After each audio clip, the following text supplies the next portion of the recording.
محمد ہمارے۔ مزید نئے بیانات سننے کے لیے چینل راہ ہدایت بیان کو ضرور سبسکرائب کریں۔ بسم اللہ الرحمن الرحیم۔ ایک سوال جو پچھلے کئی دنوں سے سوشل میڈیا پر گردش کر رہا ہے، وہ سوال یہ ہے کہ کیا 1995 سے لے کر 2015 تک جو نظام تبلیغ میں چلا ہے وہ شرعی ہے یا غیر شرعی ہے؟ اس کا بہت بہترین جواب ہمارے ایک ساتھی نے دیا ہے، وہ جواب سماعت فرمائیں۔ بسم اللہ الرحمن الرحیم۔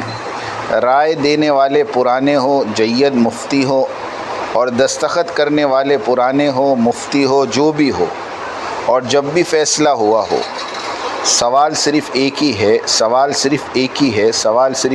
ہے کہ ایک وقت میں دو امیر ہو سکتے ہیں کیا؟ ایک وقت میں دو فیصل ہو سکتے ہیں کیا؟ اور اگر ہوئے ہیں تو کیا یہ فیصلہ سنت اور سیرت کے مطابق ہے؟ اگرچہ قبول کرنے والوں نے قبول کیا ہو اور ایک عرصے تک اس کے مطابق کام چلا ہو، تو بھی سوال ایک ہی ہے کہ فیصلہ سنت، شریعت اور سیرت کے مطابق ہوا ہے کیا؟ اگر سنت اور سیرت کے مطابق ہے تو ٹھیک ہے، اور اگر سنت اور سیرت کے مطابق نہیں ہے تو اسے چلنے دینا چاہیے یا اس کا رد کرنا لازم ہے۔ اگر نماز میں غلطی ہو گئی تو سد سہو کرنے کا یا ایسے ہی سلام پھیر لینے کا؟ جب نماز میں سد سہو ہے تو مشورے کی غلطی کو سدھارنا ضروری نہیں؟ اگر 20 سال تک اسی غلطی پر رہے ہو، بیڑی پینا مکروہ ہے لیکن پینے والے پرانے ہو یا مفتی ہے، تو کیا بیڑی پینا مستحب ہو جائے گا یا نئے کو بیڑی پینے کی اجازت مل جائے گی؟ نبی علیہ السلام کی شان ہے کہ نبی کی غلطی شریعت بن جاتی ہے، اور صحابہ کا مرتبہ اور مقام ہے کہ صحابہ کی غلطی اصول بن جاتی ہے، لیکن پرانوں کی غلطی اصول بنے گی یا مفتی کی غلطی شریعت بنے گی؟ فیصلہ کرنے والا پرانا میاں جی ہو اور دستخط کرنے والا نیا یا پرانا مولوی ہو، تو کیا میاں جی کی غلطی اصول بنے گی اور مولوی کی غلطی شریعت بنے گی، یا پھر اس غلطی کو درست کرنا سنت اور شریعت بنے گا؟ جب پرانوں کے یا مفتیوں کے بیڑی پی لینے سے ایک مکروہ شے مستحب نہیں ہو سکتی، تو پرانوں کا فیصلہ اور مولویوں کے دستخط سے غیر شرعی اور غیر اصولی چیز سنت اور سیرت کیسے بن سکتی ہے؟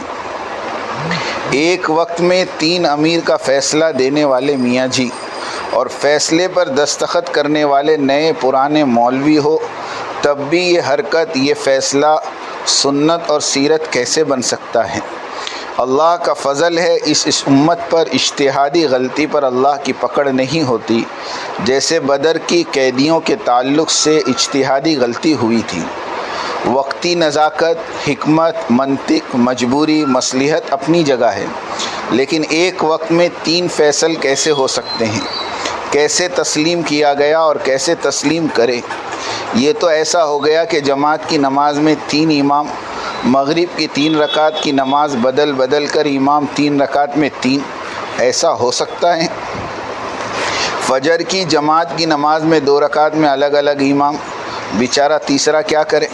ظہر کی 4 رکعت میں 3 امام استعمال ہو گئے، اب چوتھا کہاں سے لانے کا؟ ہمارا ہر عمل نماز کے نہج پر ہو۔